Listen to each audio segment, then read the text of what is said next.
Assalamualaikum warahmatullahi wabarakatuh. Perkenalkan, nama saya Abdul Salam Saif. Di sini saya akan menjelaskan pembahasan mengenai ilmu filsafat ilmu dalam rangka untuk memenuhi tugas UAS semester genap jurusan ilmu hadis, Fakultas Usuluddin Adab dan Dakwah. Langsung saja, yang pertama adalah mengenai pengertian filsafat ilmu. Filsafat ilmu adalah cabang filsafat yang mempelajari dan mempertanyakan secara sistematis mengenai hakikat pengetahuan ilmu yang berhubungan dengan dalam masalah-masalah filosofis dan fundamental yang terdapat dalam ilmu untuk mencapai pengetahuan yang ilmiah. Menurut Peter Krauss, dia mengemukakan bahwa filsafat ilmu adalah salah satu bagian filsafat yang mencoba berupaya dan melakukan pencarian terhadap ilmu. Lanjut, yang kedua adalah merupakan ruang lingkup filsafat ilmu. Mempelajari filsafat memang terkadang akan menghilangkan fokus kita pada kajian utama yang ingin kita ketahui. Hal tersebut terjadi karena filsafat sendiri pada intinya selalu ingin mengetahui segala yang memayungi suatu hal dan menghasilkan generalisasi yang tentunya harus diambil dari berbagai arah. Oleh karena itu, ruang lingkup dari suatu kajian filsafat amatlah penting untuk diketahui.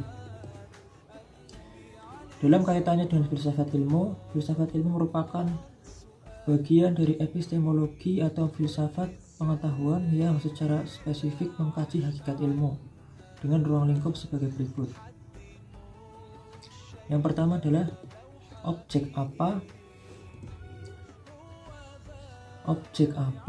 yang telah ditelaah ilmu tersebut. Bagaimana wujud yang hakiki dari objek tersebut?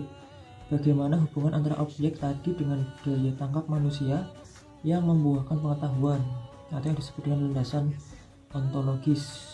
Yang kedua itu, bagaimana proses yang memungkinkan ditimbanya pengetahuan yang berupa ilmu? Bagaimana prosedurnya? Hal-hal apa yang harus diperhatikan agar menandakan pengetahuan yang benar? Apa saja kriterianya? Apa yang disebut kebenaran itu? Adakah kriterianya? Cara teknik, sarana apa yang membantu kita dalam mendapatkan pengetahuan yang berupa ilmu? Hal ini disebut dengan landasan epistemologis. Yang berikutnya adalah untuk apa pengetahuan yang berupa ilmu itu dipergunakan? Bagaimana kaitan antara cara penggunaan tersebut dengan kaidah-kaidah moral? Bagaimana penentuan objek yang ditelaah berdasarkan pilihan-pilihan moral? Bagaimana kaitannya antara teknik prosedural yang merupakan operasionalisasi metode ilmiah dengan norma-norma moral atau profesional yang disebut dengan landasan aksiologis. Selanjutnya adalah bagi kajian Islam, filsafat sangatlah penting dan berguna sebagai alat untuk memecahkan suatu masalah yang sangat sulit diselesaikan dengan bersumber dari Al-Quran dan Sunnah. Nah, sedangkan untuk kita sebagai mahasiswa ilmu hadis, filsafat sangatlah penting dan berguna sebagai suatu ilmu yang dapat membantu kita menyelesaikan berbagai masalah dengan berbagai pemikiran-pemikiran intelektual ala mahasiswa. Berikutnya adalah mengenai al-mabadi'u asy-syariah. Secara lengkap, al-mabadi al-syariah dari suatu disiplin ilmu akan mencakup yang pertama adalah al-had, yaitu batasan definitif yang menjelaskan kekhasannya dengan berbeda dan dengan disiplin ilmu lainnya, disebut juga at-ta'rif atau definisi. Yang kedua adalah al-maudu, yaitu tema, ruang lingkup kajian atau pokok bahasanya. Yang ketiga adalah as-samrah, yaitu buah, hasil atau manfaat mempelajarinya. Yang keempat adalah al-fadl, yaitu keutamaan. Yang kelima adalah an-nisbah, yaitu perbandingannya. Yang keenam adalah al-wadi, yaitu perintis tokoh yang diakui sebagai peletak dasarnya.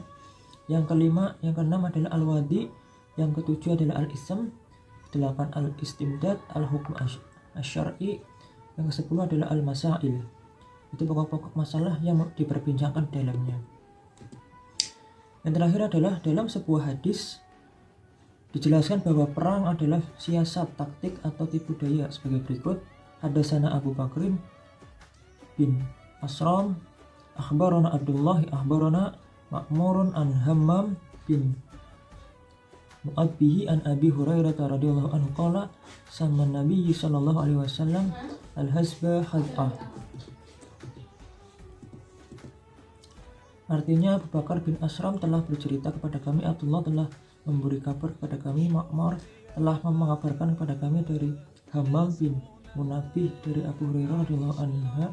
Rasulullah sallallahu alaihi wasallam berkata, perang itu adalah tipu daya.